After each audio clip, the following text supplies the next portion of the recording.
when I read the script, I was really, I didn't think you could find a way to expand the world in a way that felt completely different and at the same time completely connected, but they did. And the thing that, you know, it's interesting, I was talking to Len, the director, tonight, and I asked him, you know, are you a big fan of classics, particularly Shakespeare, because it feels very Shakespearean, because it deals with the bounds, individuals trying to assert their individuality within the bounds of cultural restrictions. But this takes it to the level of family. So it made me think of Lear and, you know, Hamlet, all that stuff. And the action,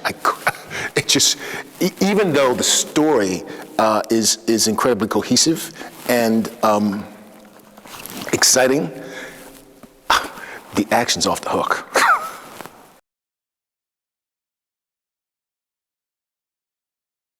The only action I've ever seen her do was James Bond.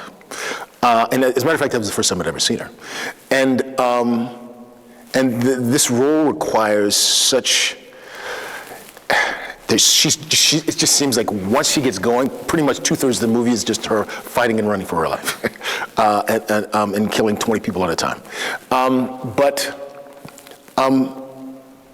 There's so much pathos to the character, so it requires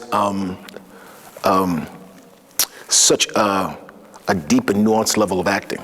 And so because I think she's capable of doing both, I think it's really going to be exciting to see her do this.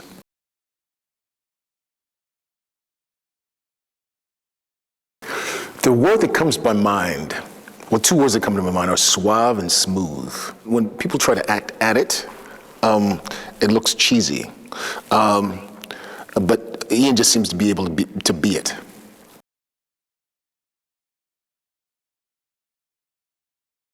People that love the John Wick films are going to love seeing not only the world expanded upon, but specifically seeing the world of the Ruska Roma come to life.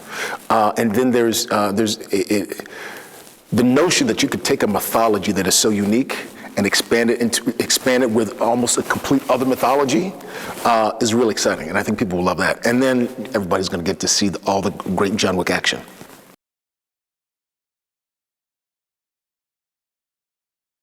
I mean, this role is so different because even when I do comedy, usually I'm playing authoritative figures that talk a lot. So one of the things that was so exciting for me about playing this role in the first place was that he was so different from anyone I'd ever played before.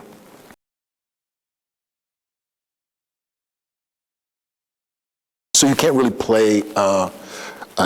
You can't really effectively play an archetype. You can only play a character. But you know, kind of standing from the outside, I realized that one of the great things about Sharon, watching his growth through the films, is that you go from seeing him as a character of mystery to a character of heart. I really believe that if John Wick is the soul of these movies, Sharon is the heart.